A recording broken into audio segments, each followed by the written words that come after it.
I'd like to call on Laura Schmidt, Assistant City Manager, for a report on updates. Thank you, Mayor. Bonnie, if I can get your help.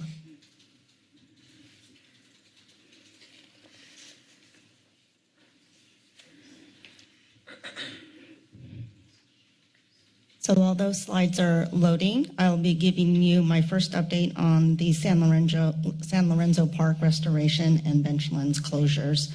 Right now there is, go ahead and go to the next slide, please. Right now there is a citywide team making Herculean efforts to restore the Benchlands, and they have completed 5 zones, zones 1 through 4 and zone 9. And then zone 4 that closed on October 5th is closed. However, they are continuing to clean it up. You can go to the next slide. Today, they noticed closure of zone 5A, and then they closed zone 5A, and they noticed zone 5B for closure, and that will close 1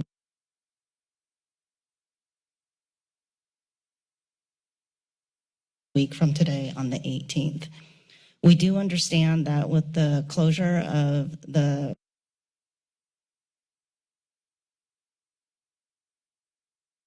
Benchlands, that other neighborhoods are feeling impacts as far as some campers get picked up by relatives, some campers move on to other locations outside of our area, and some campers move to our other parts of our city as well as into other zones in the Benchlands that are not closed. The team is working as quickly and as much as possible to address the other impacts that are being raised.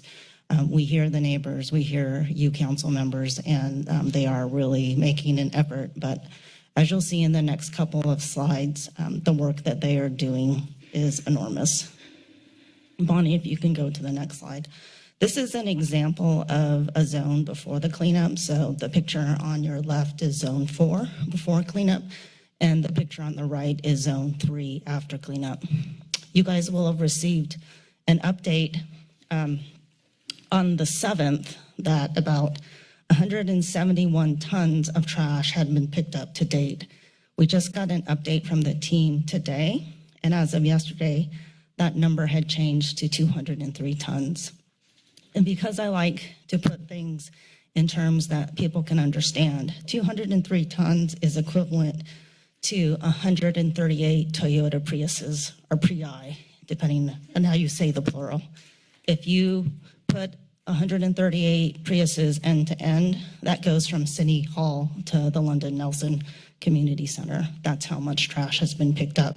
And you can imagine the size of a Prius as well. So it's very substantial and quite arduous, the work that the team is doing. As far as the next slide shows you the aerial view of the cleanup. So the 5 zones that have been cleaned up are outlined in red, and then the rest of the Benchlands are what remains to be done. The other item that we're reporting on is next step. Wonderful, thank you. I'm really happy to hear that the website was updated with the information for the housing lists and connection for folks that are. It's probably the #1 question. How do I find out? When will they be available? How do I apply? I will open it up for council members for any questions, and Councilmember Cummings, and then Councilmember Kalantari Johnson. Thank you for those updates. The only thing I just wanted to, I didn't have any questions. I just had a comment, which was for on the Water Street Bridge item. Can I comment on that briefly? Councilmember Kalantari Johnson. Thank you for the thorough updates. I just wanted to let everyone know that the town hall, the fire prevention town hall time has been moved to 6:30 p.m. to 8. Thank you. Thank you so much for the updates. I'm hoping we can hear a little bit more about the efforts to address the consequences of the Benchlands closure. because you mentioned it, and so I know everybody's well aware that, people, as they are moved out, as they're displaced, are finding other places to be, and we're seeing, trash pile up, and there aren't, services available. And I mean, this is something that obviously I know we're all concerned about. I've been harping on it for a long time. What I see now is like we're going to just be chasing piles of trash around and doing these cleanups, and they cost a lot of money. And and I've been a big advocate for early interventions on these and trying to get the resources needed to do waste management on a regular basis. I recognize there are real challenges with that, but I worry that as we, that we're kind of continuing to do what we've been doing for a long, long time, and and with an investment of significantly more resources. So I guess I would like to hear about what that means. We're trying, we're on it, we're thinking about it, like what, and also we have a public works and parks crews that are, just so overextended. What does that mean? We're gonna be addressing it. Just a little bit more on that would be helpful. Thank you, Councilmember Brown. I'll do a few introductory remarks, and then our Deputy City Manager for Homelessness Response, Lisa Murphy, is also on the line. As you know, that we have a broader 3-year homelessness response plan, and the restoration of San Lorenzo and the Benchlands is one component of it. The team is working as quickly as possible on all those components, and even the work that they are doing in San Lorenzo and the Benchlands has a strong component of outreach and trying to fundamentally help the homelessness folks that are in residence in our city. So there are a lot of cleanup efforts that are happening, but there are also a lot of strategic longer-term efforts and conversations that are happening with the county. And we are doing our best on all of those fronts, but we do have limited resources. And as you said, the teams are pretty exhausted right now. So it's still an all hands on deck, and we're doing as much as possible. And with that, I'll hand it over to Lisa Murphy that can give us some more context. And as you know, your next quarterly update on the broader plan will be coming to you in December, I believe. Lisa? Yeah, thank you, Laura. That was a great introduction. Thank you for the questions. While all of our attention has certainly been focused every day down at the Benchlands and the closure, I mean, the real boots on the ground is trying to provide those individuals with the housing and shelter as they want it and connecting them with services. So we have our outreach workers every day, but not everybody wants to accept that shelter and that offer of services. And you know it and you see it. You're seeing it in your neighborhoods. I'm certain you're hearing it from your constituents, that they are moving into other open spaces. And how do we address that? That is a real question. And our resources, because once a camp gets entrenched, then the cleanup effort, right, is overly expensive. And we don't want to rinse and repeat. And so having those spaces available to offer shelter, at least in the short term, as some of these longer term projects come on board, that's really important. But we are trying to make every effort to prevent the entrenchment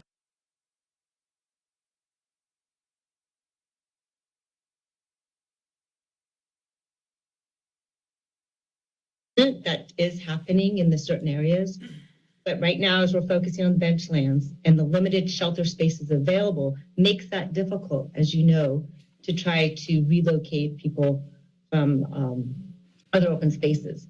But we do have, I really want to encourage the community, we have an encampment assessment team. We meet twice weekly, and as complaints come through the CRIS portal that's online, we track each and every one and make efforts to address each one.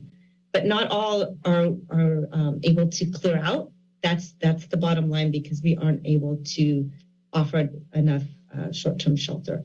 But we'll continue to work on it, and the county has definitely been a partner with us. Looking at other short-term shelter sites, they are difficult. Other sites like the transitional shelter, like 1220, which is really working quite well. We've had some significant results. We're also looking at additional short-term shelter at the Housing Matters location. So I have a few things on out there that we're still working on to come to fruition that will help with the encampments. But you're right. While we're gaining more resources to try to address it, it's still it's not necessarily shrinking, it's growing. If I could just follow up, thank you for that. So one of the things that I'm trying to do here, and I probably didn't make that clear, is differentiate between the question of moving people and the waste management question. Oh. Because we know that there are people who are not, for a variety of reasons, going to be able to utilize the shelter or don't want to. And others have just access barriers related to work schedules and all kinds of other things. I hear about these on a pretty regular basis because I talk to people who are located in the Benchlands. I talk to people who spend time there. And so, there's just reasons why that's not going to be the solution for everyone. But what I'm talking about more is we know that where people are, if there's no trash cans and there's no regular trash pickup, that it piles up. So, when we talk about entrenchment of camps, I'm talking about the entrenchment of trash. And so I guess I'm just, and that is something that just requires human labor and, some, not really infrastructure, but some equipment to deal with.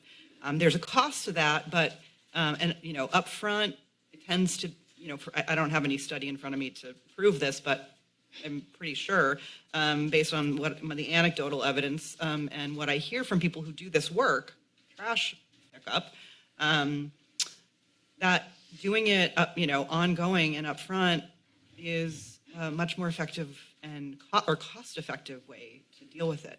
So that's what I'm really hoping that we can, in your planning conversations. I mean, that's just a reality. We can't. We can hope that people are going to make use of shelter. We can hope that there's going to be enough spaces available, but people are still going to be in spaces that don't have the ability to remove refuse on a regular basis. So I just am I'd like to see more of that be a priority for us, right? If I could respond to that, we are moving in that direction. We just hired our field service supervisor that's solely focused on homelessness. We have the positions are going to be filled for the maintenance workers. That should be filled anytime now. So definitely getting that team in place. That is one of the issues. We also do, as we hear, have refuse bins placed. Oftentimes they're in locations that we're familiar with. They're vandalized and people don't always make it to the trash, right? So there are a lot of efforts that we have done. It's unfortunate that we'll put the big blocking bins out there, not even locked, but then they're destroyed or fires. But we'll continue to do it and we'll continue to address it. And if people see other spots that are high, that maybe we haven't quite seen, again, encourage the report so we can try to address whatever the environmental issues that might be happening. But the field service supervisors should be starting in the next 2 to 3 weeks. So that's exciting. And those are the kinds of things that team is going to go after. Thank you. Before I give up the floor, I just do want to say I appreciate the intensity and the magnitude of the effort at the Benchlands.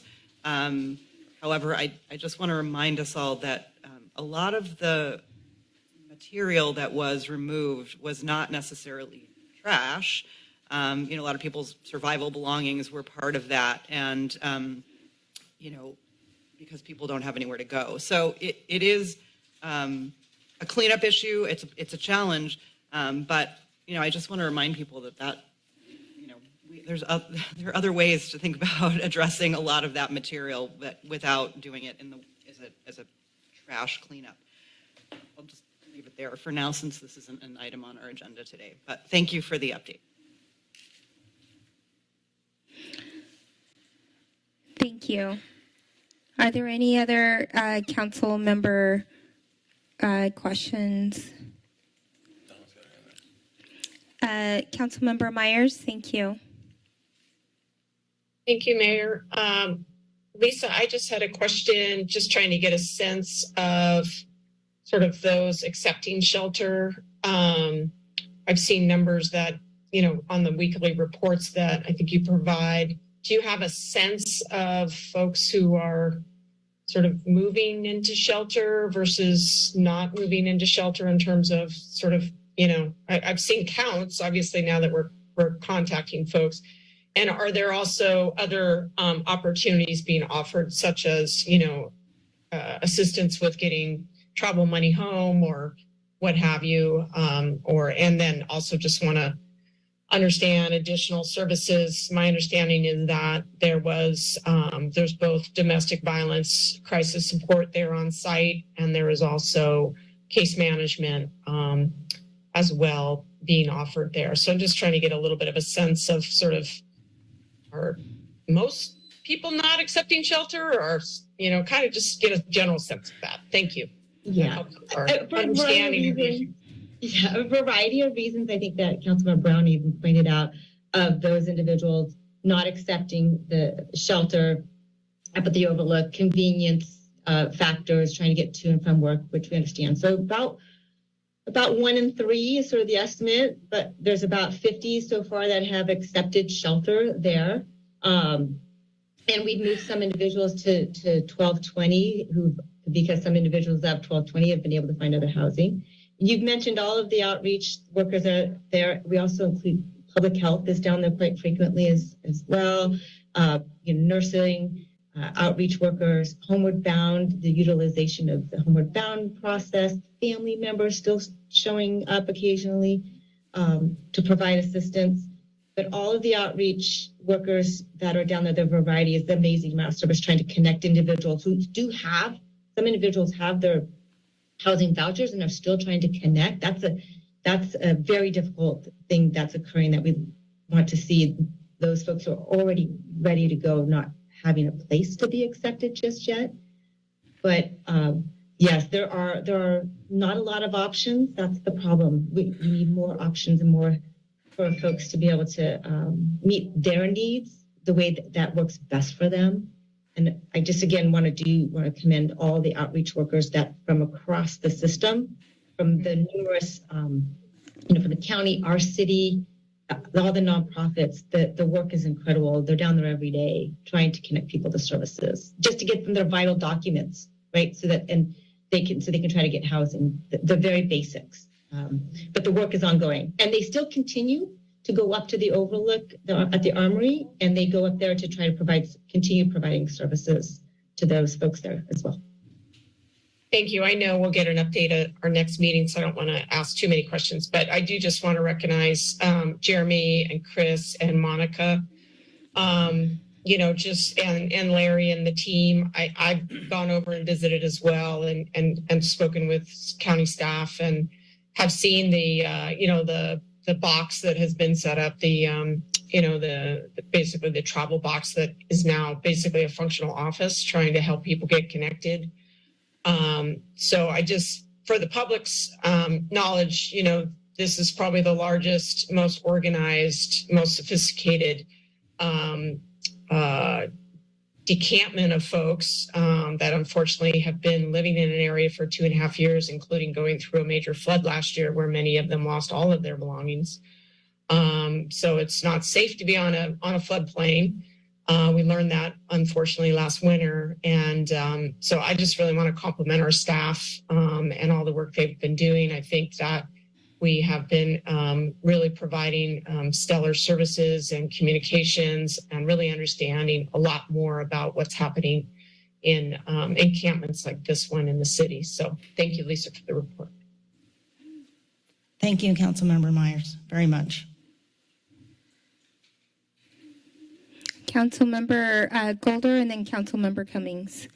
I don't want to beat a dead horse, but I want to thank Councilmember Myers for her comments. I agree, appreciate, and want to thank the staff and all the efforts in this encampment cleanup. I was wondering, I was walking through there 2 Fridays ago. I walked through twice during the day, and I'm wondering if there is any collaboration with probation or PD. I had an opportunity over the course of last year to spend a lot of time in Department 3 at the court. and I've just been watching and listening and seeing lots of failures to appear. And a lot of the people are transient in nature, and I'm just wondering if people that don't want help perhaps have warrants or can be picked up and checked and maybe sent to other counties with criminal cases pending. I don't know, and so I'm just wondering if that's happening in the efforts as well. Thank you. I see Chief Escalante has joined us. Yeah. Hi, Mayor Brunner and council members. So to answer the question, we have had anywhere between 3 to 4 officers assigned to this operation the entire time, from a lieutenant to a sergeant and 2 officers. Additionally, we had 2 community service officers that are part of the encampment team that have been assigned to this operation the entire time. And we've also collaborated with the Santa Cruz Sheriff's Office FIT team, Focused Intervention Team, which also addresses some of the folks that, that are, the attempt is to get them towards services, whether it's addiction services, mental health services, or medical services, to try to address some of their behaviors. So we have not had probation necessarily down there with us, but there's been a lot of effort from the law enforcement side to address some of the issues that you bring up. I had Councilmember Cummings next, and then I'll let you speak when it's your turn. Thank you. Does that conclude your questions? Thank you. I had a question that was kind of related to something that Councilmember Myers brought up. Just wanted to get a little bit clarification on the timeline for the closure, and then in the event that there is, let's say, an atmospheric river event similar to what we saw last year that may happen within the next few weeks, because generally the end of October is kind of the beginning of the rainy season here in Santa Cruz. And so just wondering, what the plans are for if there is an emergency event where we need to evacuate the Benchlands. Thank you for your question, Councilmember Cummings. Well, I've been working closely with fire, and there is not any information forthcoming of an atmospheric river or rain in the forecast, but we do have Chief Odie, who's with us every week when we meet with our Benchlands IAP to give us updates. The expected closure is by the first week of November, and where in terms of where we are with that, that's 1, 2, 3.5 weeks. We think that we'll be in good shape. I think in terms of if we had some unforeseen event occur for an atmospheric event, we would have to our emergency operations plan would kick back in. Like I said, we meet twice a week, and we would have to develop our plans for that. And I think with the assistance of PD and fire, and having already gone through this, we'd have the ability to adjust quite quickly with the information that we'd have to provide alternative housing. There's probably about, I think, somewhere in the neighborhood 50 to 60 individuals still there. And again, each week we're able to move approximately 30 individuals. So if something happened within the next 3 weeks, we'd probably be down to approximately 30 individuals that we would need to find alternative shelter for. Those are all mine. Thank you. Yep. Councilmember Kalantari Johnson. Thank you. I just wanted to respond to Councilmember Golder's question. The county did recently get a competitive state grant in partnership with Public Defender's Office, probation, the courts, and the DA's office. And part of that is to send out public defenders to encampments like the Benchlands and to search for warrants and then divert folks into systems of care. And I think that kicked off a couple of weeks ago. Thank you, Councilmember Kalantari Johnson. That was a good discussion, good questions, comments. Thank you for stepping in and filling the city manager's report. You're welcome.